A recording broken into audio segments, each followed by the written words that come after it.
Part of our Holidays Unwrapped webinar series, focusing on operations today of how to beat the holiday rush with ops built to scale. We have brought along a lot of incredible brands and technology partners who have seen a bunch of holidays themselves and really all the ramp up that we've seen coming into this holiday period. So we're really excited to dive in to share all the awesome insights with you all, as well as strategies and tactics of what we believe are going to be the most successful, probably the biggest holiday that we've seen in e-commerce maybe ever, but definitely in a long time. So we're really excited. For everyone also, we launched a poll. If you just joined, please just quickly fill that out. We're really curious to see what you would like to be the most prepared for and gear more content towards that.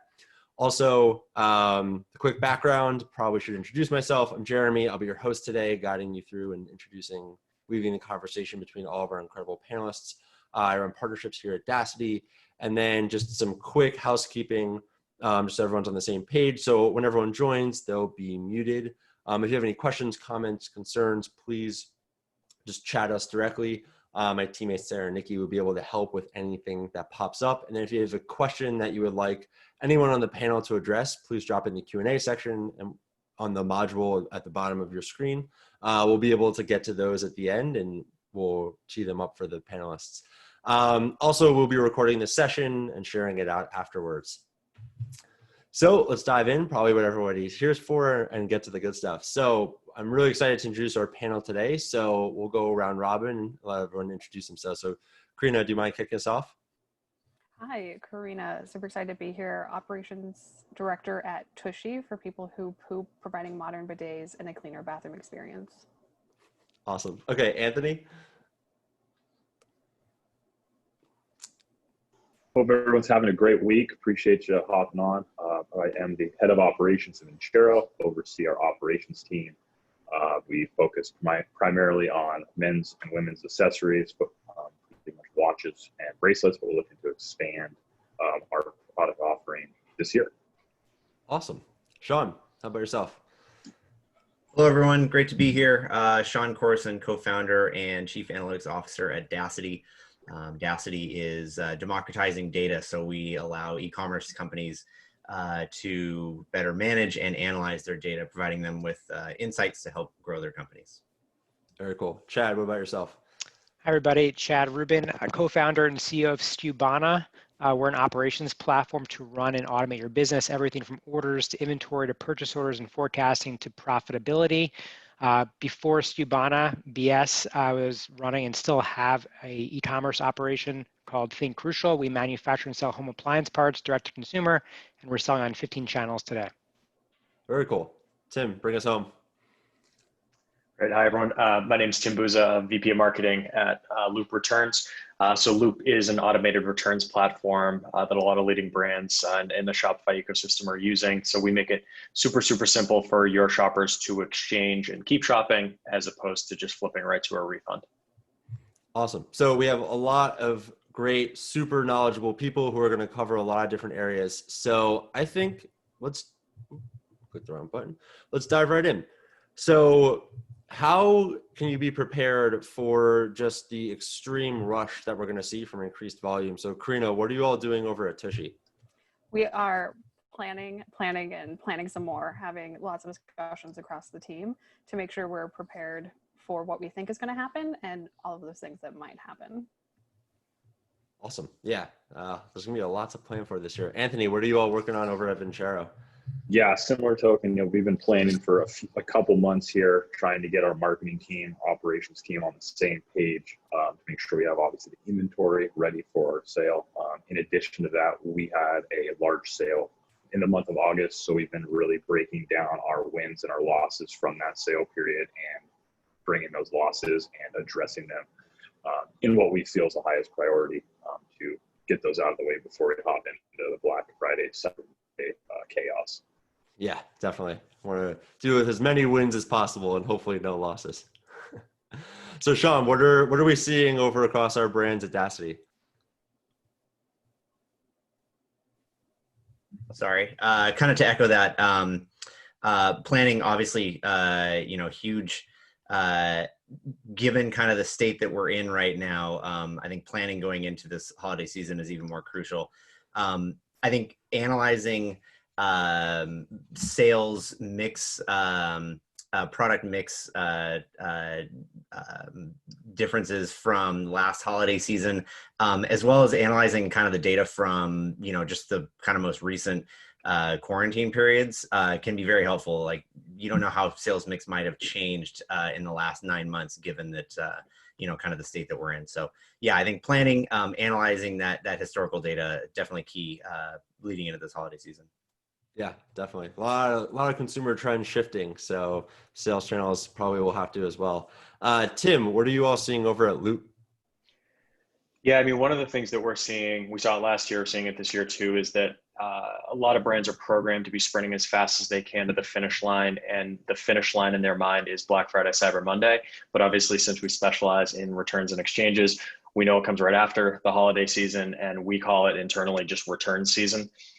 So we see an 80% increase in returns in December and January compared to average months, and that's over a data set of about 5 million returns. So it's pretty valid. So what we're talking to brands about now is if you're spending all of your efforts on acquisition, campaign planning, how do we drive as much sales as humanly possible, but not spending, I would almost say, an equal amount of time to plan to sort of protect that revenue and create a great experience for people if they do want to return something, then there's a big operational opportunity that you're missing out on. Yeah, definitely. Spending all that time and money, keep getting the money in the door, you definitely want to focus on keeping it as well. Right. Yeah. So Chad, what are you all seeing over at Skubana? Yeah, so brands are analyzing their velocity across all their SKUs. Now more than ever, you need to be looking at it from a 7-day period, 14-day period, 30-day period, and making sure that you have enough in stock, making sure that your data is real time. Another thing that's interesting that's I think is very unique right now is that if you're running a 3PL and you're in one footprint, if your state gets hit, if there is a surge or there is a spike or there's a close down, you need to make sure that you have a second footprint or maybe a few others that you'd be migrating your inventory to. So maximizing your footprint to enable shorter lead time to your customers is super important, and you can save with shipping as well. I would say the last piece, just on the listing side, on the product detail side, is taking like high velocity SKUs and creating bundles or kits to boost your AOV is something that you could be focusing on, especially to get rid of inventory that's sitting and holding cash of your business. Yeah, definitely. So also to kind of keep in that same vein, how do you really properly stock up to make sure that you don't sell out of any of those best sellers during this period? I mean, I think you need to be tracking on a very surgical level all of your SKUs. You need to be leveraging technology, just like Skubana, that automates it and augments your team's time to do the highest impact activities, talking to your vendors to make sure that the supply chain is like super tight and that they're continuing to produce, and understanding what your air shipping rates are if you do happen to run out, because that's probably one of the worst things that happens. If you run out of stock and your competitor gets that sale, you lose that customer probably for the life. So that's a start. Yeah, definitely super important. So many wins that can happen in this time period. So Sean, what have we been seeing as far as brands really preparing their inventory levels for this key time period?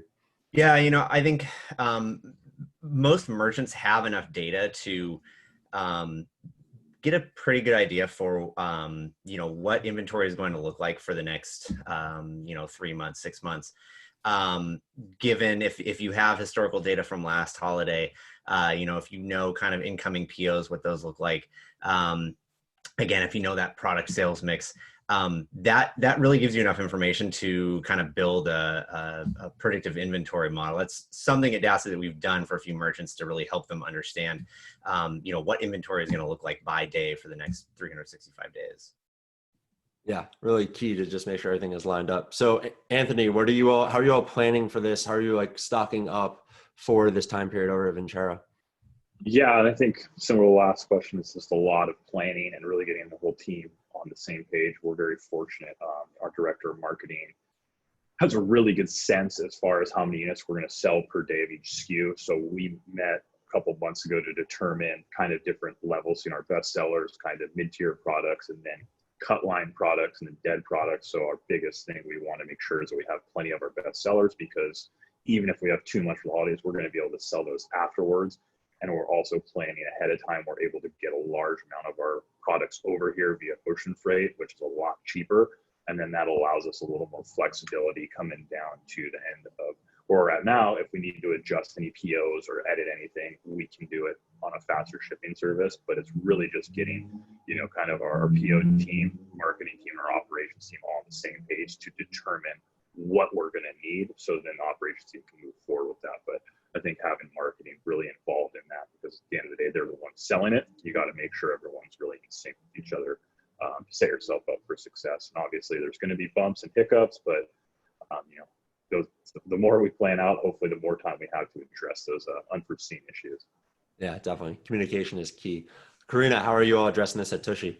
Yeah, to echo some of the other thoughts we've said, it's definitely along those lines. We're looking to what our customers have told us about themselves in the past, what we've seen from them, but then looking at the 2020 season and saying, we're in a new world. So as a team with marketing and ops coming together and saying, what are we preparing to be different this year? What are the contingencies we're putting in place, and making sure that we just really understand the risks that we're aligning on as far as our inventory commitments go, and that we're brought into that as a team to prepare for, holiday 2020, which we're expecting to be a new type of demand behavior.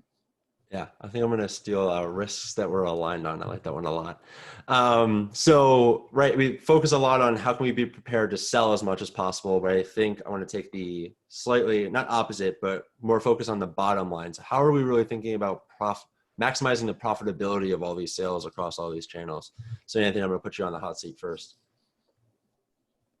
Yeah, and this is something we had a massive opportunity in last year. We did not, and this is maybe something that people are scratching their heads at things that we're doing. Like, what are you guys thinking there? We didn't necessarily have these meetings last year, so we ran out of a lot of our best sellers.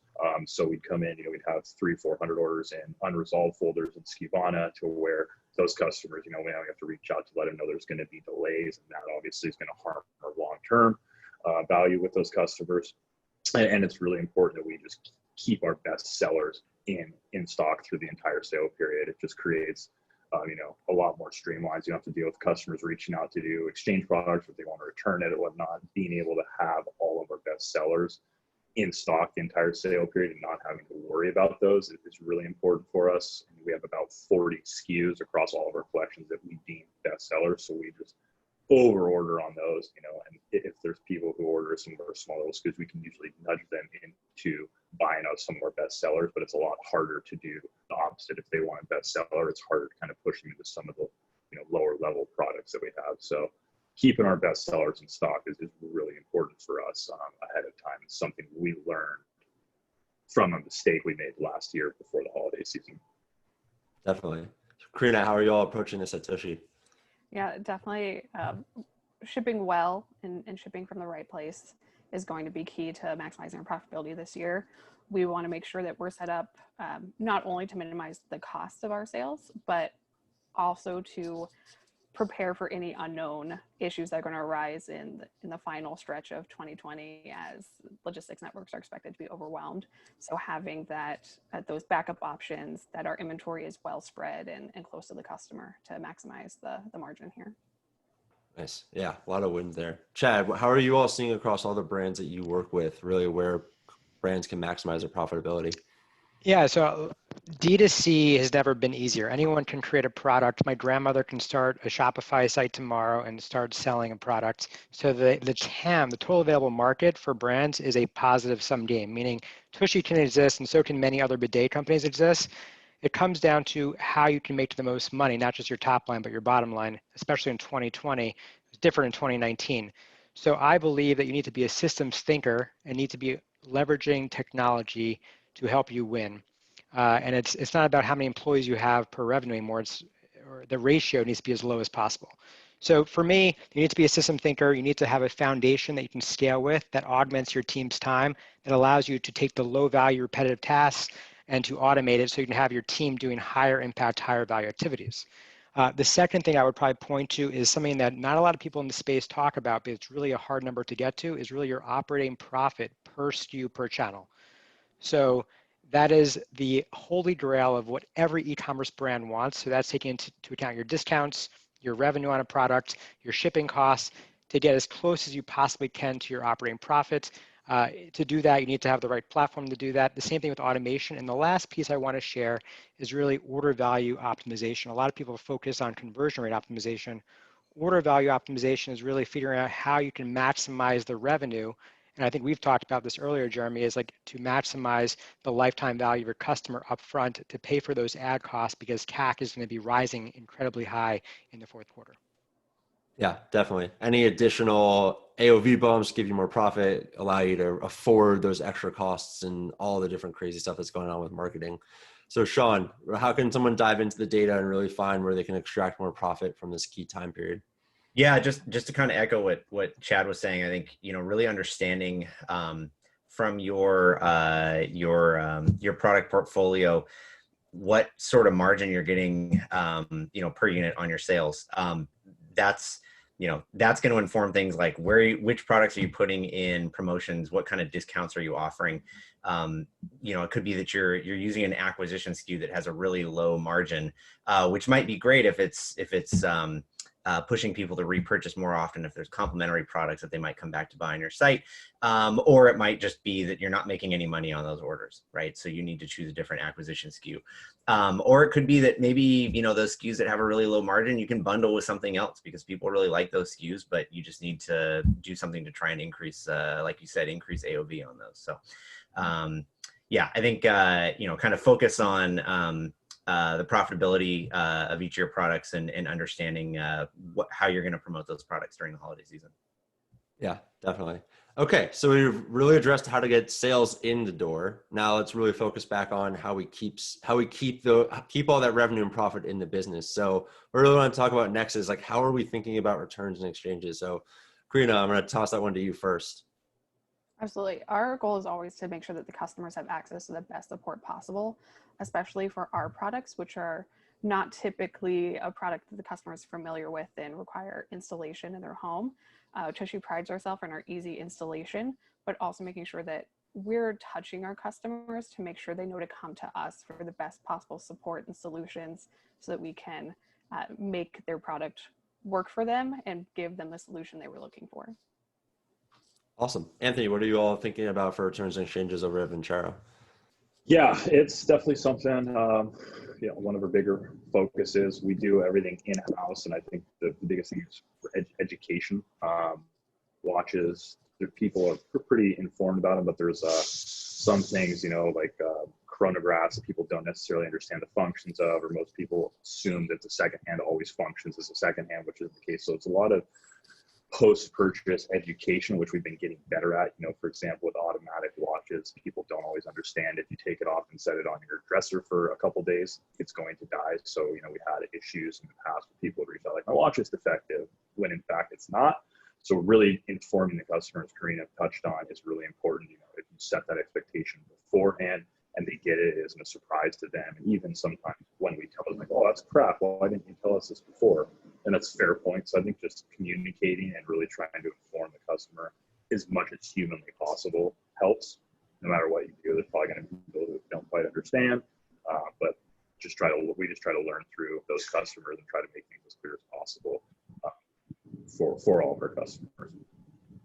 Yeah, definitely. So kind of focusing on the exchange part specifically, Tim, what I would love to know is, why don't you guys see more brands running exchanges instead of just returns? Our working theory is that, like anything in marketing and e-commerce, people copy each other. When they see something working, you just go off and do it.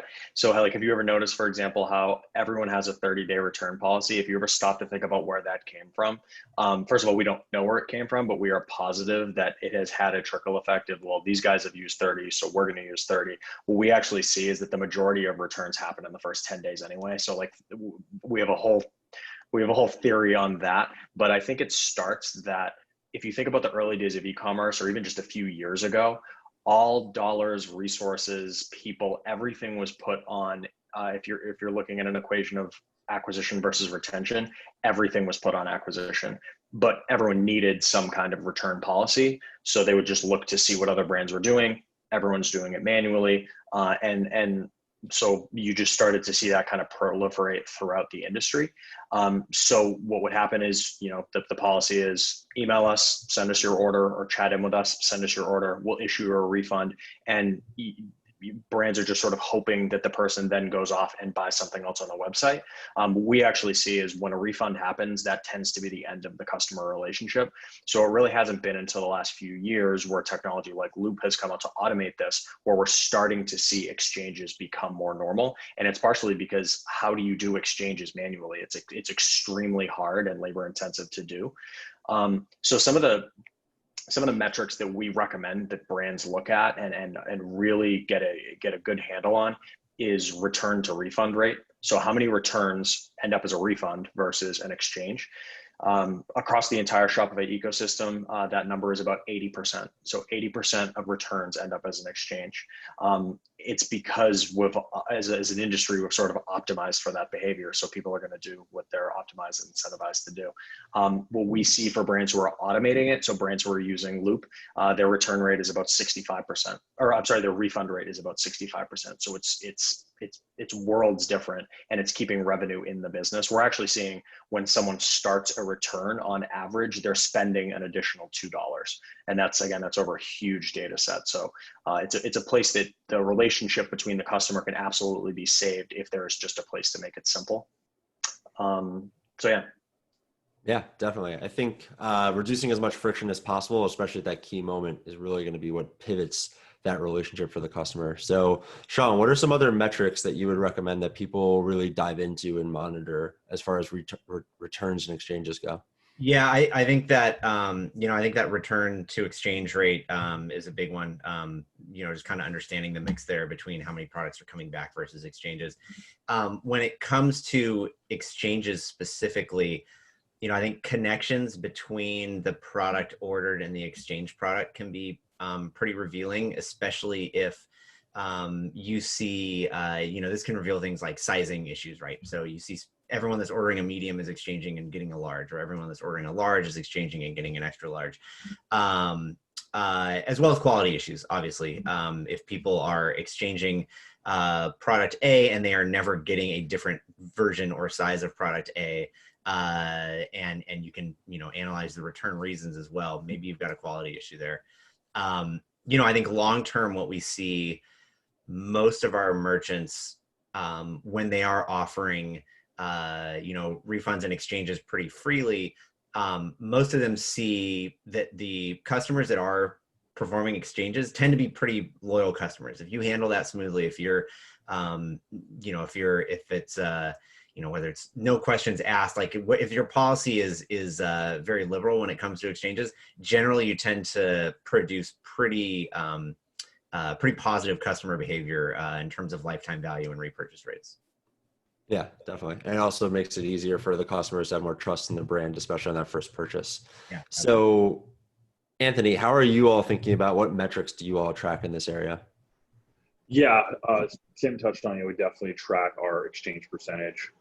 If that falls under like 25%, we definitely want to chat with our customer service team to see what's going on, whether there's maybe just some miscommunications, they're going through tickets too fast, whatever the issue may be. But if it falls under that number, we like to discuss that with the team and kind of come up with solutions together. All in all, as Sean touched on, we definitely have a much more open exchange return policy, and it's just similar to what Tim said, just the long-term value there. We used to be a little more strict about it, but we realized the amount of people that are trying to, for lack of a better word, kind of swindle us is really small. We don't get a lot of people who just like send back used watches, like they wear it to a wedding for the weekend, return it to us. It doesn't happen a ton. The majority of people, just want to get something different, or, maybe they thought the watch was different in the photos than when they actually got it. So we've just found when you're straightforward with them, honest, and it's not like I gotcha, you can't return it, we got your money, see you later. If you're just open and understanding, we've had just a really successful time just being straightforward with customers, and the trust is there. And I think it shows in our reviews, that we take care of people. We just ran up from the 30 to a 365-day return policy. But we've always been very liberal, and I've always told the customer service team, if someone's coming at you and they're being totally rude and out of line, it's like that customer is already probably gone anyways. Like, just show them the door, tell them thank you, sorry, we can work on this one. But if someone is genuinely, hey, brought my watch, or hey, this watch isn't quite what I wanted. We always try to work with them to fix it, regardless of what it is, even if it's maybe outside of what we typically would offer, or, maybe short term we might be losing on it. We're really trying to double down on the long-term value. And if you take care of the customers and keep them happy, not only are they probably going to come back and buy, but they're also going to tell people about the positive experience and how it's like they took care of us. Regardless of the situation, it just makes sense to try to keep people happy, because despite what we feel, and obviously with customer service we get all the kind of not so nice people sometimes. The majority of people out there are good people and aren't trying to win one over on you. Obviously that's going to happen here and there, but we just try to stuff those people out and send them on their way. Yeah, definitely. Over the long term, it always pans out. So Karina, how are you all viewing this at Tushy? We definitely look in the context of the total customer experience and what are customers reaching out to us for. We offer the Booty Bliss guarantee, so you have a full year to make sure that you're super pleased with your bidet. And for many of our customers, again, this might be a new product they're unfamiliar with, so we want to make sure that we're there to orient them to the experience, how you install it, how you use it, and how you change your lifestyle to have a cleaner booty. It's great branding also. So we actually have somebody who just jumped on from the Q&A. What would your recommendations to be to someone in like the food category, for example, where maybe you can't accept returns? Our advice and what we see is let them keep it and give them a refund. It's the exact same conversation that Anthony and Karina were talking about. I mean, we see like this is not a food brand, but like there's a big brand that I guarantee almost people in this room are probably wearing this clothing brand. Their customers who interact with the returns experience end up spending 6 times more over their lifetime than people who don't. So if people are trying to make a return, it doesn't like there's this misconception that fraud is a big thing and they're just trying to get their money back. That is we see that's in the minority. So I think you need to be viewing that as a moment where you can either make or break the relationship with the customer. If maybe that person bought something like a food brand, or like we see with like vitamin brands, for example, where there is no use for it and it doesn't make sense to even ship it back. It's better to just keep that person happy, because you never know, they may refer you to someone else and say, you know what, it wasn't for me, but the shopping experience was great. And it's really simple if you don't like the product. I just think you stand to gain more by just sort of eating the cost of the order and just keeping that person happy. Yeah, definitely. Great branding moment that then can turn into word of mouth marketing. Right. Cool. So one question that I have for everybody: if you could tell a merchant to only track one metric for their, especially in the ops side for the holiday period, what would it be and why? Karina, I'm going to put you on the hot seat first. Yeah, this year we're really focused on time to customer. We think it's going to need a lot of attention to spot the issues that are going to pop up throughout Q4 in our peak shipping season this year. So we want to ensure that we know before our customers if there are any issues with them getting that holiday delivery. Cool. Okay. Anthony, gonna throw it over to you. What's the one metric that if you only could track one, what would it be? Yeah, transit time is a huge one for us, especially with COVID and the nature of what fulfillment centers being a little overrun right now. Definitely going to be tracking that. I'd say it's close to CSAT. Obviously, is a little down the road, but it's super important just because it's kind of like if your CSAT starts dropping, there's a problem. You obviously don't know where it is, but you need to start looking into something. Obviously, it's a little after the fact, but I'd say CSAT's a really big driver for us, and then transit times. Cool. Tim, what are you thinking? Gift purchases.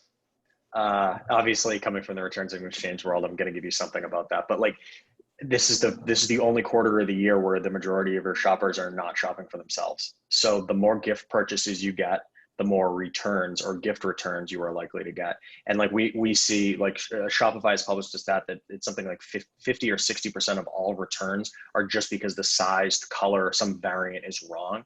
And that's for people shopping for themselves. So, I mean, we've all gotten a gift where you're just like, oh, I like this, but I'm a medium, I'm not a large, I need to go exchange it.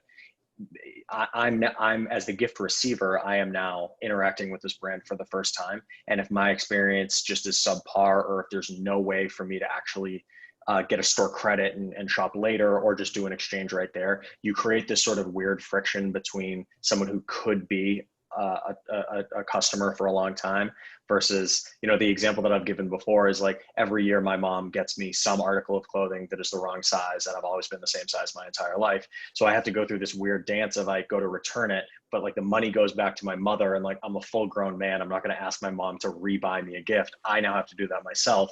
But it creates this weird experience where if you're not tracking for gift purchases and then optimizing for gift returns, especially this time of year, you're creating this very awkward customer experience that in most cases will just serve you to just let revenue right back out the door that you worked pretty hard for.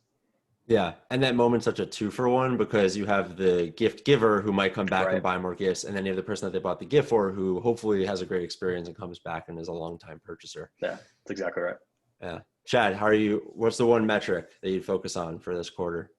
Well, in 2019, it was growth at any cost. And for 2020, I'm going back to profitability and going back to basics and making sure brands are in control of their destiny.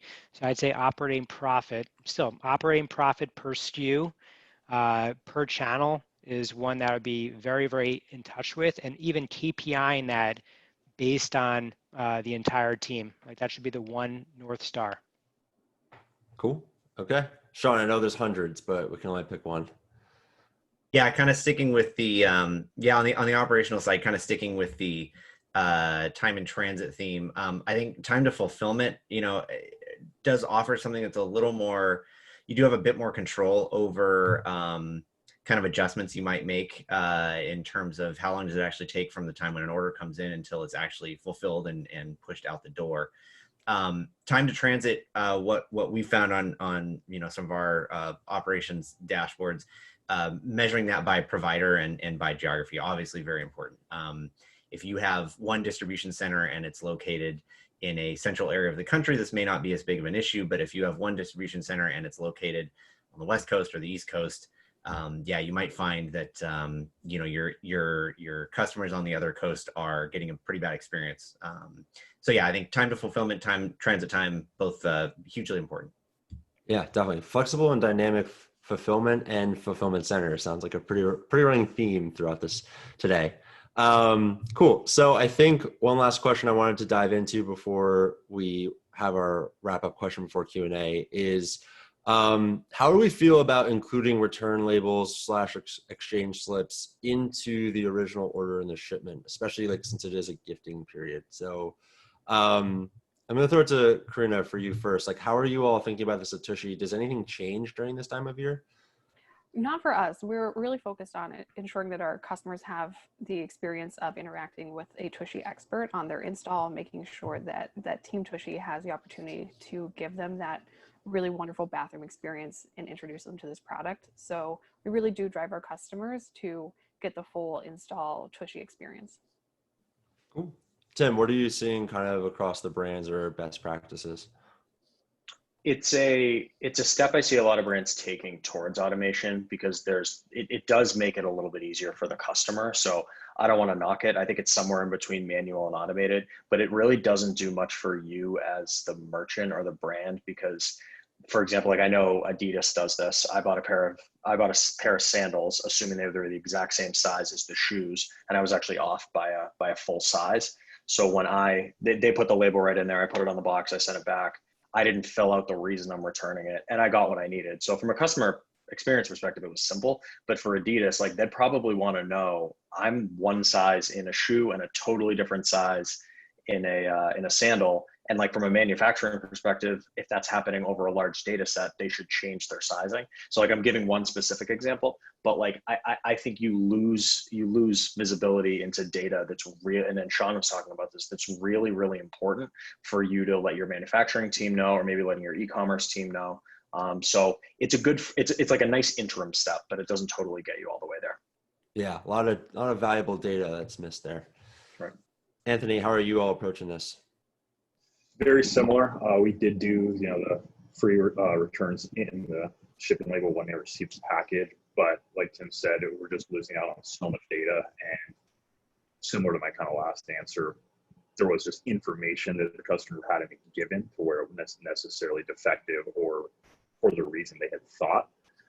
So it's pretty simple on ours. We've tried a couple different things. We've had a lot of success. We just have essentially a Google form on our website that's connected with our CX platform, which is gorgeous. And anytime someone uses that form, it automatically goes to a bin in order. So we review those every single week. And then from that, it's really able to pull, is this just like, oh, the customer said this one's too small? Is this something we actually need to worry about? Or is this just kind of a one-off situation? And then we have all that data going back in time. So you can actually pull significant information from there to make decisions. And if the customer wants to return it, that's fine. We'll provide them with a label. But having that touch point where they have to ask us for the return first just gives us an opportunity to save the sale, or if I don't want to save the sale, at least see what's wrong with them so we can try to fix that down the road for future customers. Awesome. Yeah, sounds like a great way to capture a lot of data and then analyze it later. Okay, now for the fun question. Something that we've been asking on all of our webinars throughout this series is, what's one thing that you feel like you've learned from past holidays that you're sure you're going to get right this year? So Anthony, I'm going to throw it right back to you. Yeah, I'll be optimistic. The biggest challenge that we've had from a business standpoint all through and through is international fulfillment. About 30% of our business is international, and getting things through customs has always been a nightmare. Our watches start at 130. You can go up to about 400. There's certain countries like Australia who are cut and dry. If it's under 1,000 Australian dollars, it goes through customs unchecked. Then you got countries like Germany, for example, who the customs officer's having a bad day, they're stopping your package and they're going to review it as strong as they can. So we partner with a company that integrates with, you want to call the GE, and they've helped us with that kind of last bit of the delivery part. They take over the checkout process, include customs fees and duties, and then provide DDP shipping options, which has been huge for us. I don't know if I'd say I'm 100% sure it's going to be perfect. I'm sure there's going to be some hiccups with customs. Karina's touched on logistics is going to be overwhelmed. Max, I think that's going to be more so for customs, with people not being able to go to see families and friends. I think more people are going to ship gifts, so I think even more of a spike there. So I think it's going to be better in the past, and we're really excited to have that implementation with DDP shipping because previous sales, like last year or holiday sales, we got absolutely obliterated on Trustpilot, and it was almost all customers from the EU who had issues with their package getting stopped and then customs requiring massive fees. When I first started in 2016, those fees would typically be 5 to 8%, 12 to $20. Now those same customs fees are 50 to 75% in certain countries. So customers ordering a watch and then they're getting hit with a $100 charge sometimes, and that ruins things. So implementing this is definitely going to be a huge boost to our biggest problem, but I would anticipate there'll still probably be some hiccups just because it's really hard to know how customs operates in every other country. Yeah, there's so much variability there. And for anyone who isn't familiar with DDP, could you just quickly explain the acronym? Yeah, so delivered duties paid, and essentially just we used to do DDU, and that would ship to the customer, and the customer is then required or responsible to pay any customs VAT duties, and it just causes a lot of hiccups, especially in some of the smaller countries, because the processes might not be as in tune.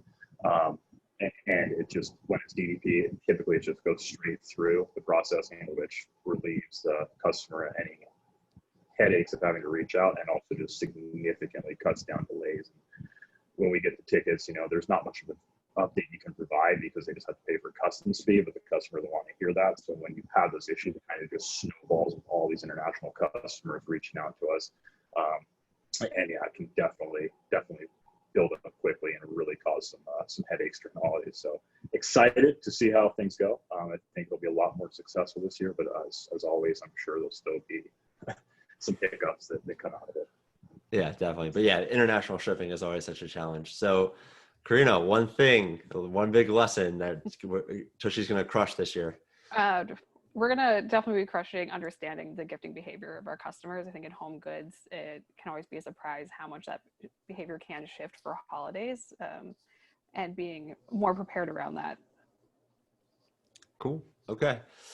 Sean, Tim, Chad, any big lessons, any wisdom to impart on us? I can start. I didn't go on the return side, so a few things I would probably point to. One is I'm a huge fan of Loop, and we actually just announced a app integration with them. It's on our app store, and it really allows brands to turn returns into a profit center.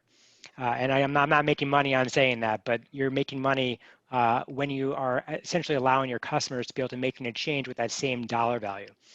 The second piece I would probably point to is something called pay-on-use returns. Not a lot of people know about it, but when you send someone a return label to return something, you're paying straight up for that return label. And instead, if you pivot to pay-on-use returns, you only pay once it's injected into the postage system.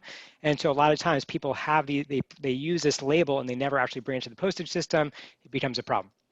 The third thing I want to point out, and I think we've been talking about this a bit, was around taking a return from a transaction into an interaction. And so when you don't include the return label in the box, it forces the customer to reach out, and it forces you to have a human-to-human relationship with that customer.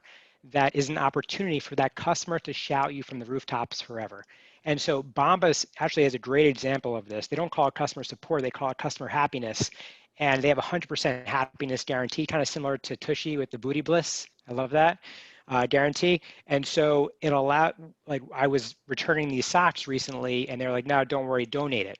And so we donated the socks and I was like, wow, I am a customer for life now, right? And that shoots my NPS score way through the roof to recommend that to my friends and family through the holidays. Yeah, I'd be curious also if I'm guessing Bombas probably ran the numbers at some point and realized that it was probably so expensive for you to return the socks that they could create that other moment, kind of like what we were talking about before, where it's like a brand moment where it doesn't make sense for them to take them back, and then they create a great experience for you. Sure, yeah, it's a low priced item, I get it. And like the thing with Tushy, for example, who's a Stubana customer, like it gives them an opportunity to either have a Booty Bliss guarantee or even just give the customer a booty call, right? So I'm just playing around, but essentially allows you to actually have a human we do not do interaction that for our with customers. You know, the one thing I'll add to this, having worked in a previous life at several gifting brands and several perishable gifting brands. First, I think, you know, kind of understanding your data, being able to look at your data, you know, on a daily basis to understand trends, understand, you know, where you might be long or short on inventory as early as possible is very important. That allows you to do things like move things around on the site, price things up or down. Obviously, I've had many lessons in that. You know, all of a sudden realizing that you're short on a very important SKU, and it's you know, late in the holiday, or even worse, it's early in the holiday and you're very late on you're very low on an important SKU. You know, that said, I think one lesson I've learned is delivering that message to potential customers. So letting them know, like, delivery times up front is important when you know that if you have an issue in your supply chain, in your fulfillment center, let them know up front, because if it is much better to under promise and over deliver. If you are telling them, yes, you're going to get this in 5 days and they get it in 10, that is a horrible experience. If you tell them up front, you're not going to get this for 10 days, they might go look somewhere else on your site for another item, right? That's just it's an easier experience to deliver to a customer than the opposite. Definitely. Cool. I mean, thank you for your kind words, Chad. Chad took a lot of words right out of my mouth there. So the other thing that I wanted to add about, like, what we think is going to be happening this year that you should be planning for is, like, we've all seen the charts. I think all of us have seen the charts that have said, like, the e-commerce adoption curve has moved forward by like 5 to 10 years. So if you're thinking about it like that, you're going to have a lot of first-time shoppers who expect an experience that might be unrealistic based on where e-commerce is today. They're assuming that things are much more mature, much less defects. It's as smooth and as easy as walking into like a Nordstrom to go buy or return something. So I would encourage everyone, and I'm in the returns and the post-purchase space now, but the rest of my career has been spent in email marketing, acquisition, and customer data platforms. So like I've actually spent more of my time on the acquisition side. So I would say, look from the very beginning, the very first time a customer could touch you, all the way through to the end, and look at it through a lens of someone who has never shopped online before, because you're going to see a surge in these people. And just take a hard look at what you're doing and try to confidently answer the question of, for me, I think, like, I bring my mom up a lot, but I think, like, if my mom was doing this, would this make any sense to her? I think about that, like, when I'm writing copy for a website, if we're building acquisition campaigns, and I would suggest everyone start thinking about that the same way, because I think you're going to see a giant surge. And it's a really good time to make a great first impression on someone who might have an expectation that's slightly different from what we in the industry have built. So it's something to keep an eye out for. And obviously I have a vested interest in saying that, like, returns and exchanges should be something that you're optimizing for. But just to be fair, I would say on the acquisition side, make it as simple as humanly possible. Make it really, really easy to talk to a customer support rep if someone needs something, because it could be the difference between making a sale and not making a sale. Yeah. So takeaway: have everyone's parents and grandparents run through their website in the next couple of weeks. Yep. I'll send my mom to all your guys' websites. I'll let you know how she does. Mrs. Busa, the professional website tester. That's right. That's right. So we've mentioned this Booty Bliss a couple times, and it sounds like we're getting a little chat about it. Karina, can you just explain what is Tushy's Booty Bliss and, like, how it came about? Yeah, absolutely. So, Tushy is bringing the bidet to the American consumer. And for many of our customers, this is their first in-home bidet. It might even be their first bidet experience. And we want to make sure, our goal is to bring this experience to the American consumer and make sure that they can experience it, get it easily installed, and really adopt, like, a new, better lifestyle in their bathroom. And so the Booty Bliss guarantee is there to make sure that their customers are getting all the resources and help that they need, and that they have, all the support and options available to give it its best shot, and make sure that they, we're converting all Americans to this better bathroom experience, which that is basically what it is. But want to make sure you have a year to use the product, it's working well for you, that you're completely happy with and have bought into bidets are better. Awesome. Yeah, it's kind of like combining a returns policy with a guarantee, just to put the best foot forward with potential customers. Yeah, cool. Okay, so would love to open it back up for Q&A from anybody else who hasn't had a chance to ask a question yet. So do we have any other questions? Because if not, I got plenty more.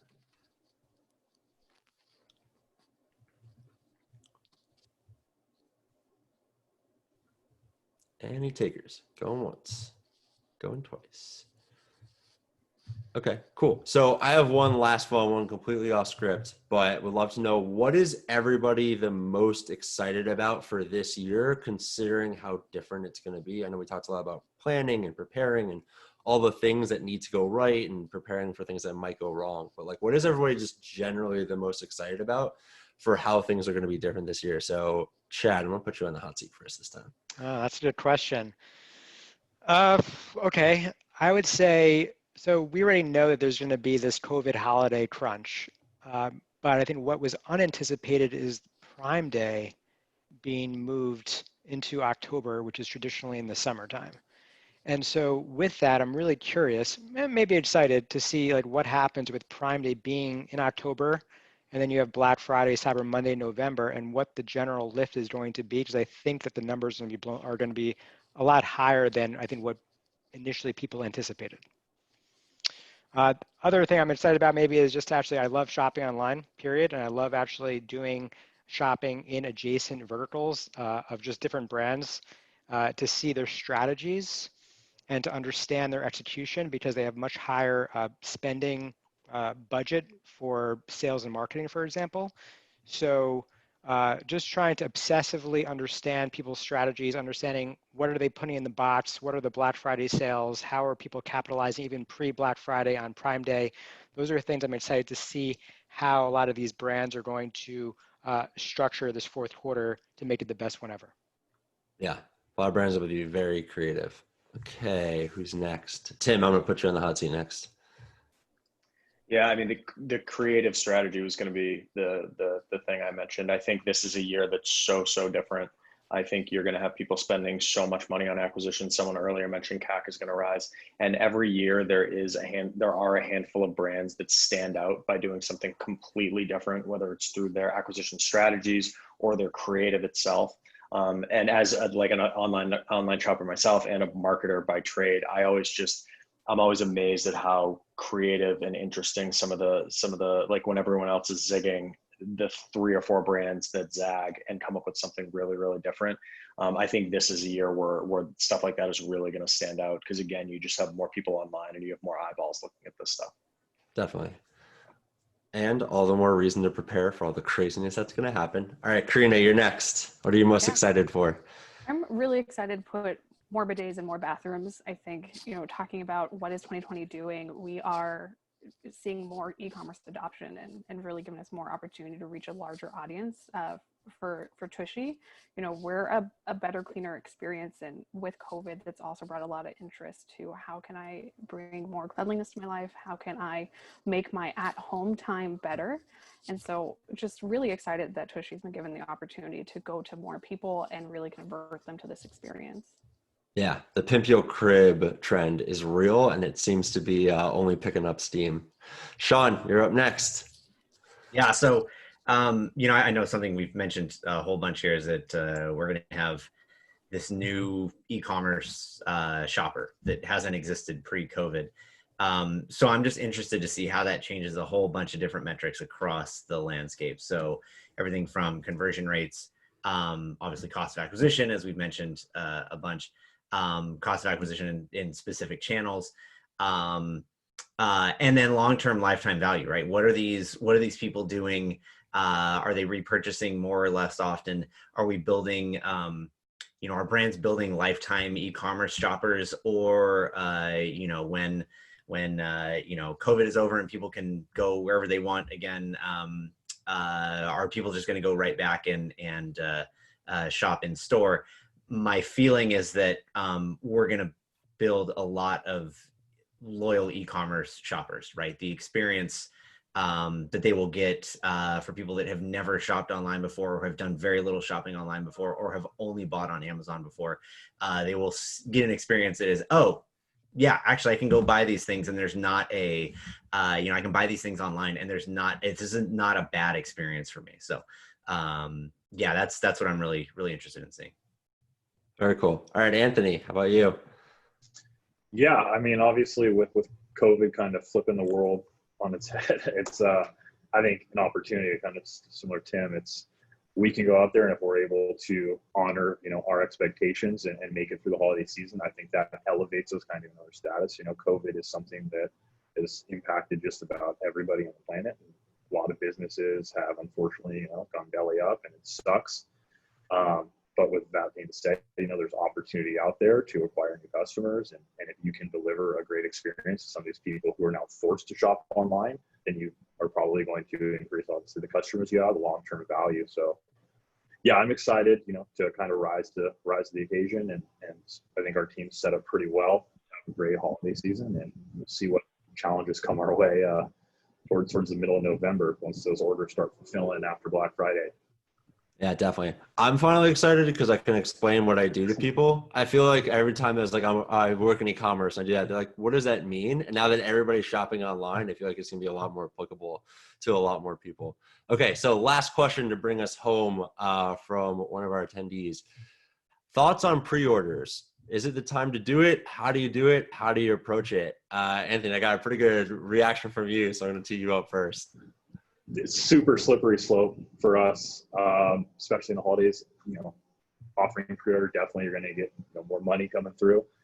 But just with us, and I don't know if this is everybody's problem, but you have kind of manufacturer dates lined up, but I'd say more times than not, those get delays. There's things that are outside of your control. Things getting exported, things getting imported, things getting lost. So if you are very confident in kind of the supply chain and able to keep up with things, I think it's something you definitely should think about. However, if you have delays, and with COVID probably increasing those delays, it just gets really, really dangerous fast, because people start reaching out once that date passes. If they don't have the tracking, they're pissed off. They want their tracking. Then not only that, you have to look into when is this going to be here. Then they make the decision, do I want to cancel it, I want to exchange it. Do I want to wait for it? And then you have to kind of work all those scenarios for all those customers who have those pre-orders. So it's something where, yeah, like I said, if you're confident in your supply chain and getting things to your fulfillment centers quickly from manufacturers, yeah, definitely something to look into. But if there's any delays there or you've had issues in the past with that, I'd say proceed with extreme caution. Yeah, definitely. Anybody else want to take that one? I definitely agree with Anthony that it is risky, but of course, the more the risk, the more the reward in a way. And I always find it fascinating when you can pre-sell inventory. So that's in finance, it would be called a negative cash conversion cycle. So your customers are actually financing your operations and your inventory. And so if you can pull it off, it is very, very rewarding. Yeah, big if. Does anybody else want to take this one? I'll just add that you're asking the wrong crowd. The ops team is not going to be loving holiday pre-orders because we're going to be spending our time worrying about all of those things that Anthony talked about. But definitely agree that it can be an opportunity to capture that higher volume traffic that's hitting your site. So if you have products that aren't necessarily ready for market, the time is right for the traffic, but you will stress out your ops team. But that's what we're here for. The other thing you can do is there's definitely a widget. I've seen this on sites on Shopify, certain Shopify sites, is you can actually put in your email address to get notified when it's back in stock or when it's in stock. So that's one way to not put yourself on the line, but collect email addresses that you can remarket to. Yeah, if you work with tools like Klaviyo, it's automated that as soon as that inventory hits Shopify, those emails go out. So I'll actually take this one. So before my time at Daasity, I actually used to work for an e-commerce brand where we sold iPhone cases. So Apple launches their new product in September. We have to deliver the case without knowing what the final designs are before holiday. So we were dropping new product usually in end of October, November. So we were basically pre-ordering all of October into November, hoping to hit before the holidays came. So 3 tips from doing it for a couple of years. First, never commit to a ship date. No matter what you do, something will slip, like everyone on the panel has already mentioned. So never commit to a ship date. Just say it will ship and you should expect it within a certain window and give yourself 2 to 3 weeks. Second, be super clear on site that it's a pre-order. One thing that we always ran into and my ops team hated me for was if you bought a pre-order item and you bought an item that was ready to ship, we either had to split the shipment and ship twice or it held the original product. So having the game plan in place ahead of time of what you're going to do in that situation, because we talk about that sale versus profitability. 2 shipments kind of really hurts the profitability of that sale. 3, have a really, really tight game plan with your customer support team. You can do it during this time period and it can work, but it's very stressful for everybody and everybody has to be really aligned. So really also make sure that your macros are really fine tuned. And then your ops team and your support team are talking like daily to get that best estimate, especially if you're shipping product overseas, because that adds a whole nother layer to this. That everyone is just really, really aligned, that communication is really smooth until that product ships out. Cool. Okay, that actually takes us to time. So last bit of the housekeeping that I need to do is first, just thank everybody for joining. We really appreciate you taking the time out of this crazy time period. Up next, we have in 2 weeks, getting your site speed up and ready for this time period. We have a bunch of great panelists of technologies, agencies, and brands. Then we're going to be going into email and then a final prep. Really want to thank everybody who joined us on the panel today and sharing all their wisdom and nuggets. If you'd like to reach out to them, we've included their LinkedIn here. We really appreciate everybody's time. We hope that you enjoyed this, and we'll be sharing the webinar out after we just get it quickly cleaned up. All right. Thank you, everyone. Thank you. Thank you.